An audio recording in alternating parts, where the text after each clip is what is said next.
How real is the upset alert? Well, that depends on who you ask. Oregon can overwhelm Illinois, or they could not. We're answering the biggest questions in a Locked On crossover right here, right now.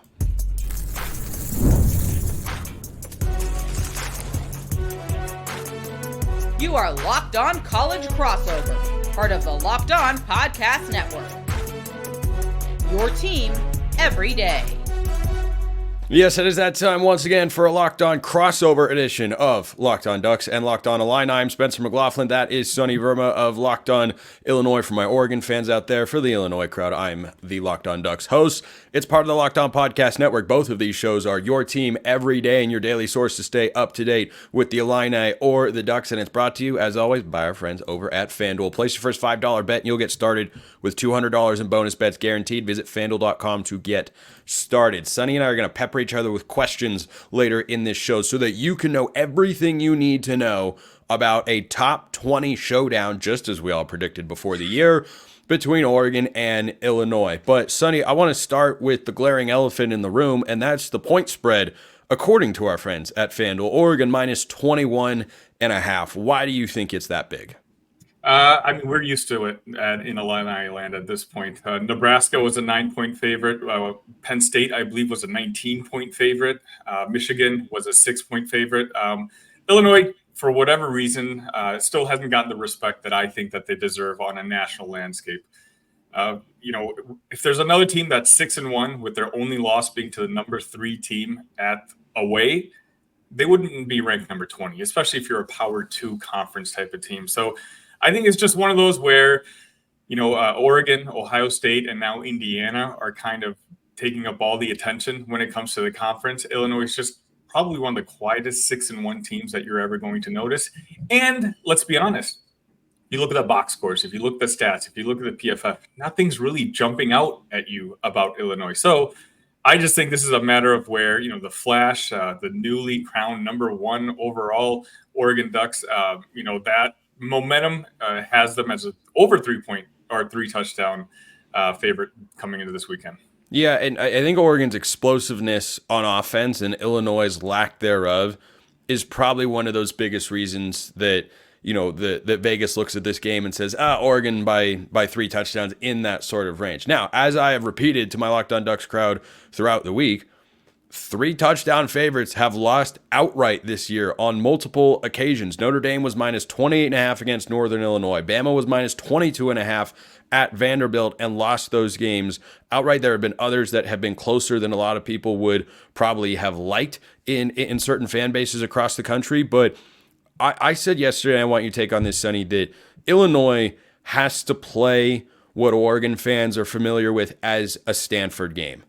Drain the clock, run the ball, limit possessions. I don't think Illinois can get into a shootout here because we saw Oregon go toe-to-toe with Ohio State in a game that was slightly higher scoring than I thought it would be, though Ohio State got 7 points they shouldn't have had. But you know what? That's okay. Oregon won the game, and it's all okay now. But I just think that for Illinois, they've got a capable passing game. I don't think it's on the same level of where Dylan Gabriel is at with his wide receivers and his offensive coordinator, Will Stein. Yeah, I think for the most part, you're right. I think one of the keys to the game, the only game script that I see Illinois coming out victorious in is they've got to make Oregon earn it. Okay, no explosive plays. If Oregon gets, obviously when it comes to, if we're comparing player by player, Oregon steamrolls what Illinois is going to be bringing out on Saturday. But if Illinois holds Oregon to 8, 9, 10 play drives, what that does is opens up the possibility for Illinois' defense, which is very takeover friendly, to maybe make a play here and there. The ball hawking Scots in the backfield. If they can make a play, really the only game script is if the ultimate turnover battle is like 3-1, 4-1 in Illinois' favor. And the only way that happens is if we get more opportunities and we kind of stop Oregon from utilizing the big advantage that they have over Illinois. And that's not just talent, but also the speed of that talent, which Illinois themselves can't really match up with. Yeah, and the challenge that Illinois can run into with that game plan, even though I agree with you that it's the correct one. I mean, Oregon kind of put their foot down on Purdue last week really quickly. And how did they start that game? With a deep shot to Evan Stewart. and then they scored a touchdown. And they were able to, execute a 99-yard touchdown drive because it was just one chunk play after another. But Oregon State had that same approach a few weeks ago in Corvallis, where they were playing a lot of off coverage. They were saying, take what is underneath. We don't want the big play. And Oregon only had one play in that game offensively. I think that was 30 yards or more. And it was a Dylan Gabriel run on a speed option. But Oregon put up 49 points in that game and did not punt. They did not punt the entire game. They kicked a field goal and had the end of half. That's the only way that their offense was stopped in that game. And that's one reason I feel confident in Oregon's offense in basically any matchup they go up against this year. It's like, if you want to press up and force them to take shots, they can do that. If you want to make them work their way down the field, they can do that too. My only question is, how explosive is the run game going to be? It's been good. I would not say it's been great for Oregon in the last few weeks, but that's the challenge Illinois will run into, is Oregon will take whatever you give them. Well, that comes with the privilege of being the number one team in the country, right? Like, I understand the window for Illinois winning this game is going to be very, very small, but Oregon struggled the first two games of the season, right? If we catch them on an off day, basically what we need to do is try to limit the game breakers on the Oregon side, because obviously they greatly outnumber what Illinois can do. And in order to make that happen is you've got to take that ball away. You've got to have the ball in your hands. And in order to do that, you've got to create opportunities for that. And so, it may not have worked out for Purdue, and I don't suspect it's going to work out for Illinois. But if there's a path, I think that's just the way to go. Yeah, and who I want to talk about first and foremost for Illinois, for Oregon fans to be aware of, is, of course, the quarterback, Luke Altmyer, who has just become a completely different player. And you and I talked about him over on Locked On College Football in the offseason, and you made me aware of the different player he was through the second half of last season. Most people, weren't paying a lot of attention to Illinois. They didn't have an overly spectacular year. They played Penn State. He turned the ball over 4 times, and that was kind of the last everybody thought about. But you look up, and he's 15-1 touchdown to interception ratio this year. And yeah, he's only going for about 213, 220-ish yards per game through the air. But situationally, Sonny, that's where I've been impressed with him, is when he needs to make throws, he's doing it. And Illinois is not putting up 30 to 40, 50 points a week, but when he needs to come through in a certain moment, outside of the Penn State game, he really has. He's doing exactly what we need to do for the Illinois Fighting Illini to win games. Just to kind of piggyback on your stat, yeah, most of the nation counted him out after that 4 interceptions in the first half against Penn State. But in his last 6 starts of last year, he had 10 touchdowns to 3 interceptions. So you combine that with this season, you're talking about 25 touchdowns to 4 interceptions in his last 10 or 11 starts. He's learned to work on his weaknesses. He watched John Paddock break records as an Illinois quarterback in the final couple games last year. And instead of pouting about it, instead of, jumping to the transfer portal like a lot of other talented players in this day and age do, he sat back, he learned. He had a relationship with the coaches trusted him, and he trusted the coaches. And now you're seeing in year 2 under Barry Lunny Jr., they've just got a relationship that just works. They both understand each other, and Barry Lunny Jr. basically puts Luke Altmyer in positions where he can succeed. And Luke Altmyer's done his work too. Last year, he held on to the ball too long. He was a little insecure, and that's what kind of led to some of those interceptions. Now, last week, he may have only had 80 yards against Michigan. Now, granted, Michigan had a couple pass interference calls, which kind of cut into the yardage. But he also led the team in rushing yards, and that was key to our offensive attack against Michigan. Whatever you need him to do, whether it's pass the ball or rush the ball, Luke Altmyer is able to do. And us Illini fans are super excited that we're going to potentially have him back for one more year next year. There are a lot of questions to answer in this game, going both ways. Who should Oregon fans be aware of? What does Illinois need to know about why Oregon is currently the number 1 team in the country? We're going to answer every question that you need to know about this game, and that's coming up next.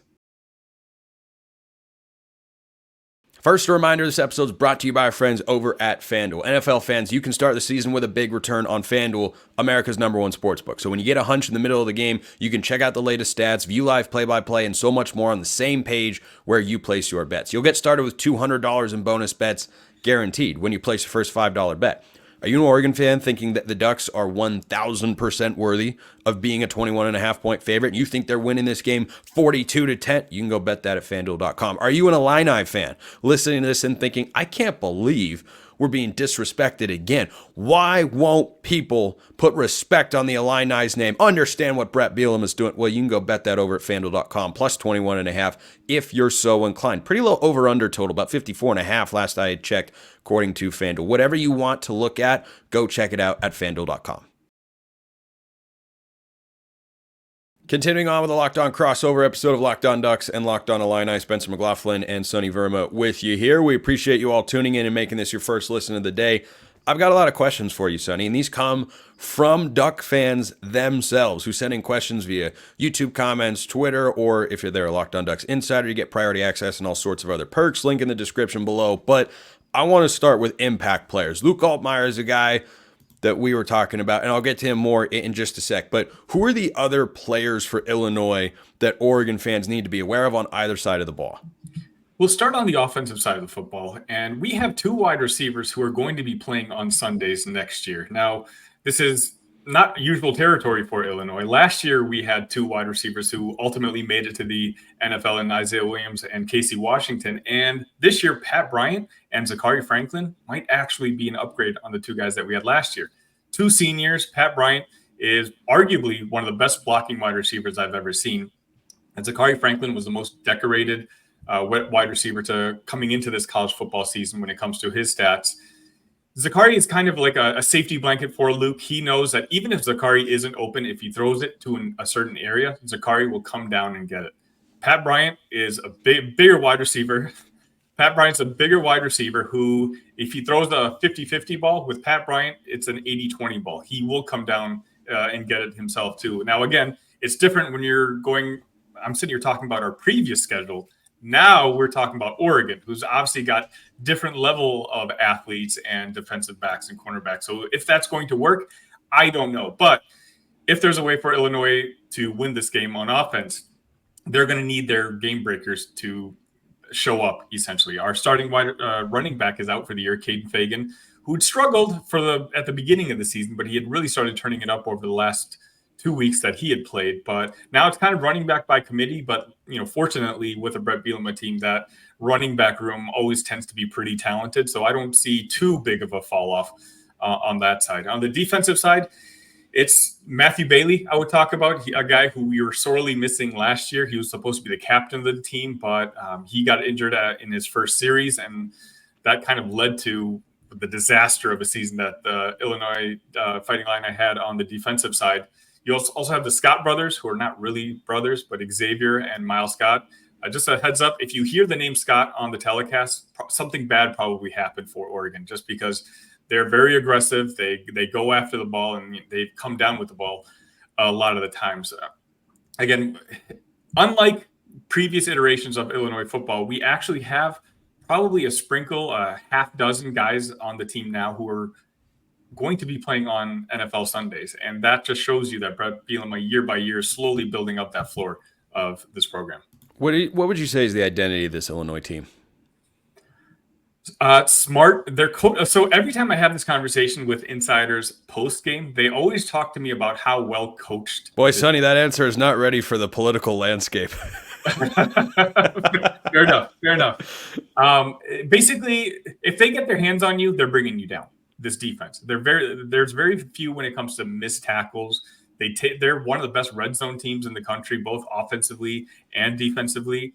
Again, coming into this year, 24/7 had Illinois ranked as the number 18 most talented team in the conference. So to have that ranking and now sitting at 6-1 shows you that Brett Bielema trusts his coaches. Coaches trust Brett Bielema, and this team believes in itself. Even after that loss against Penn State, a lot of people were trying to give him a moral victory. And the players afterwards were like, we don't believe in moral victories. We came here to win. They were down a touchdown with 2 minutes left. And, under a quasi whiteout, whatever that Penn State was trying to pull off that particular Saturday. But this team believes that they can win. And I think that's the identity. Like they're more confident than outsiders think they should be. Penn State was the only loss that Illinois has had this year. It's also the worst game Luke Altmyer has probably played this season. What happened in that performance?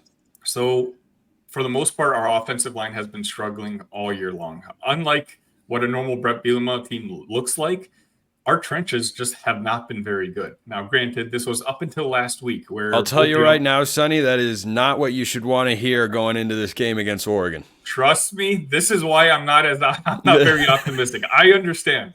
I absolutely understand. Basically, at one point, we weren't able to get much of a run game going because one of the two tackles that we have are NFL caliber, and J.C. Davis and Melvin Priestley. The interior of the offensive line struggles. And basically, by the time the second half rolled around, Penn State was able to pin their ears back and just attack Luke. And we just couldn't get much done.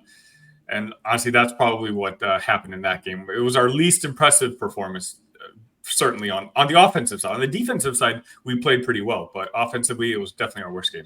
Yeah, so the offensive line, if that's a question mark, even without Jordan Birch, and I don't expect him to be back this week, he could be, but I don't think that's going to be the case. This Oregon defensive line has just been really disruptive. Mateo Youngolele, Derek Harmon, those are names that Illini fans might get used to hearing if the offensive line doesn't show up. But go to the other side of the ball. Oregon's run game this year with the offensive line, it's been solid, not bad, but definitely not as great as it has been in the past. But in pass protection, they've been really good. They had a 4-game stretch where they didn't allow a sack. They allowed a couple against Purdue last week. But do you have faith this Illini defensive line can generate pressure on Dylan Gabriel?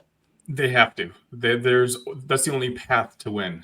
Illinois plays, I think they're in the top 33% in the country when it comes to man-to-man defense. And usually it'll work when you're playing against teams at similar or slightly worse or better talent levels. But it's not going to work against Oregon. You can't leave your guys alone on an island with the 4 or 5-star receivers that Oregon has. So I see a lot of blitzing happening. Our linebacker unit is probably the worst unit that we have, on the defensive side. But, I see a lot of just being super aggressive, maybe sending a Matt Bailey, who I mentioned earlier, blitzing here and there, because getting to Dylan Gabriel is going to be key. Because as much as I mentioned how much we play man-to-man, I looked at Dylan Gabriel's stats against man-to-man defense, and he's fantastic. So this is going to certainly be a chess match. Well, and a big reason for that is I said earlier this week, and have for, many months now at this point, said the last 2 years, this is the best set of Oregon wide receivers that have existed in my lifetime. There have been some good receiving corps, but I mean, the number of NFL guys, high-level college players that we're seeing, the types of plays they can make. Evan Stewart seems to really be coming into his own, former 5-star from Texas A&M who came in the offseason. Don't know if Trayshawn Holden is back. He appeared to have been held out last week against Purdue because of the suspension, because he spit in a player's face against Ohio State. But Justice Lowe stepped up and looked every bit as good, which is saying something because Trayshawn Holden's a really good player. And we haven't even mentioned the preseason All Big Ten selection, Tez Johnson, who had a 1,000-yard season last year and probably is going to have another one this season.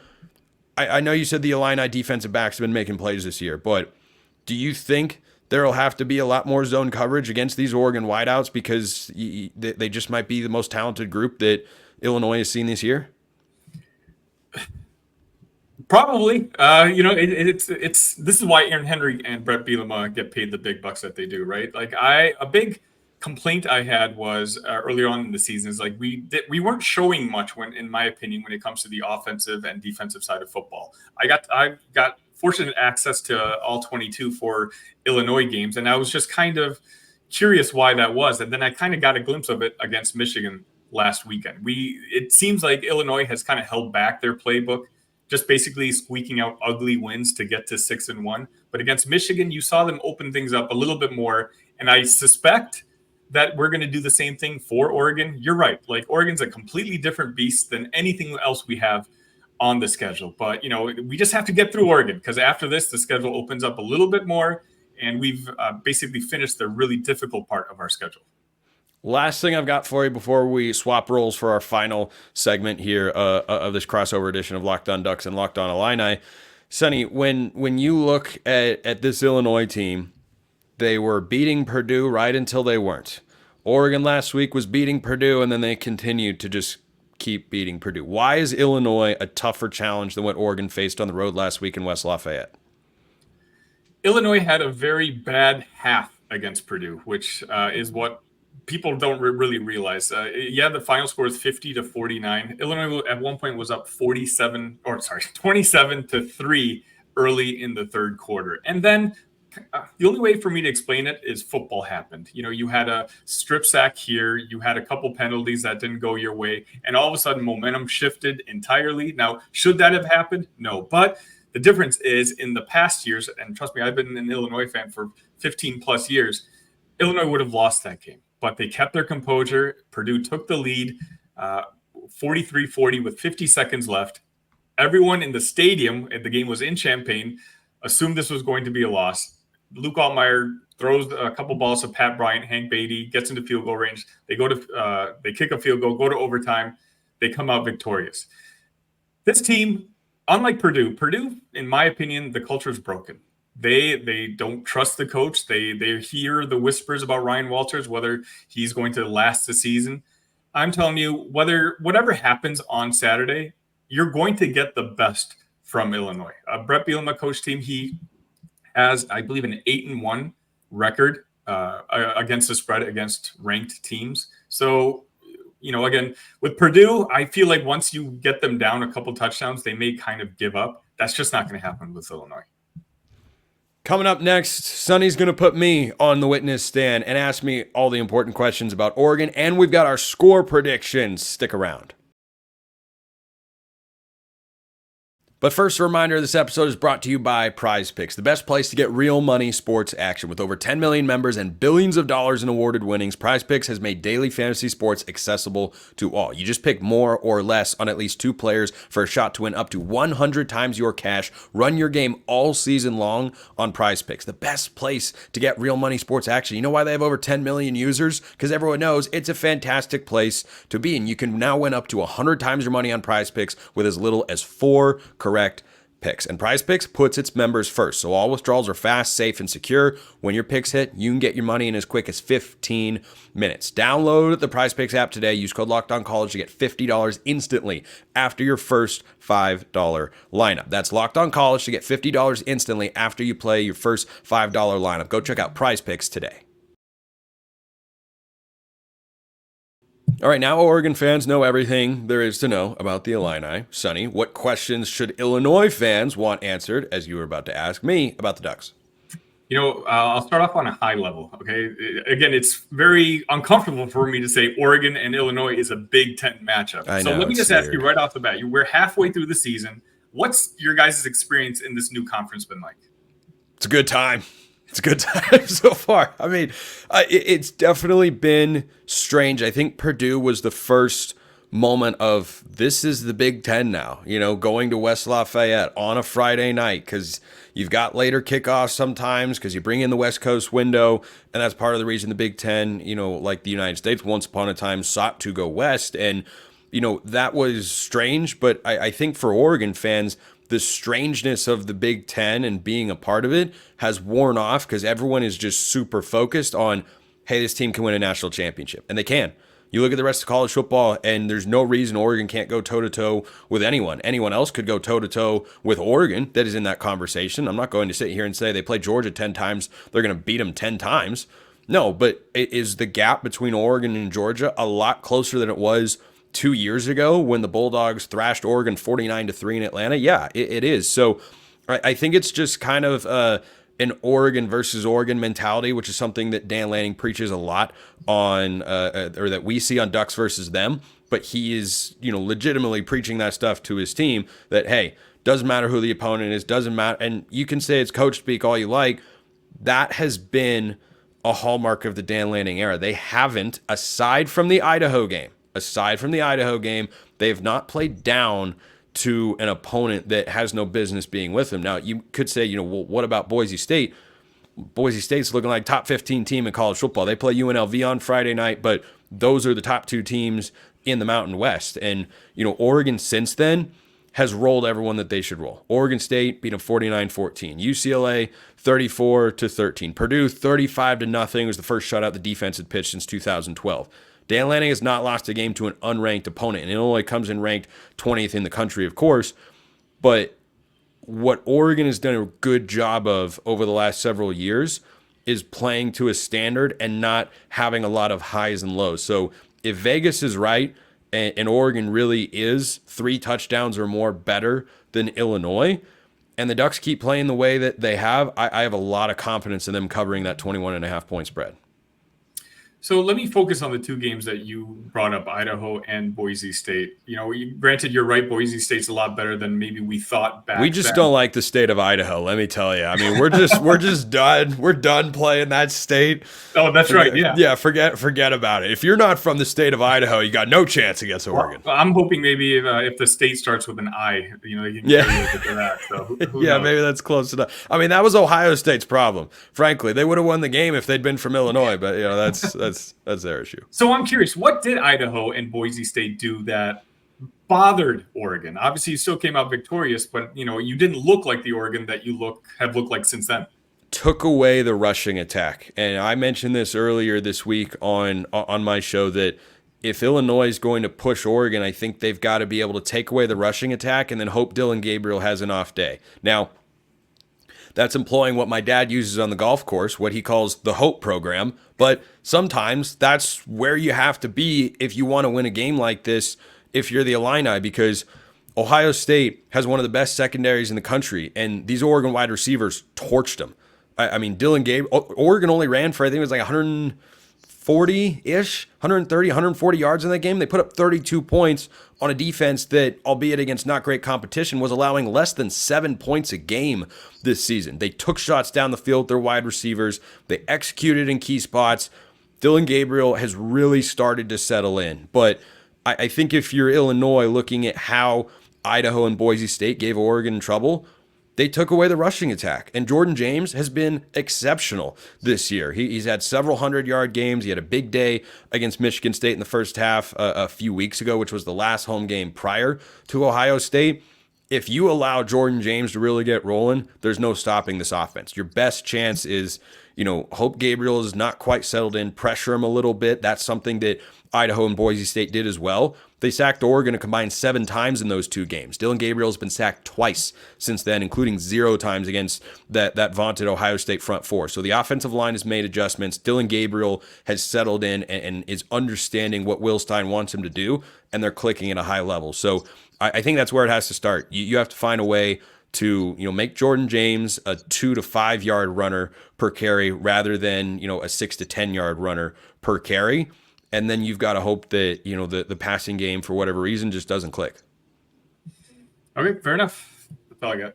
All right, so let's wrap up with our predictions here. So Oregon's favored by 21.5. Now, everydayers on my Oregon show will know very well by now that my score predictions have been laughably bad picking the Ducks against the spread so far this season. I cannot get the right balance. Last year, I was really good. My score picks, I believe, were either 9-3 or 8-4 against the spread in the regular season, which was exceptional. And I had the bowl game miss the Pac. So I was really good. I was really good. This year hasn't been the case. So Illinois fans can make of this whatever they would like.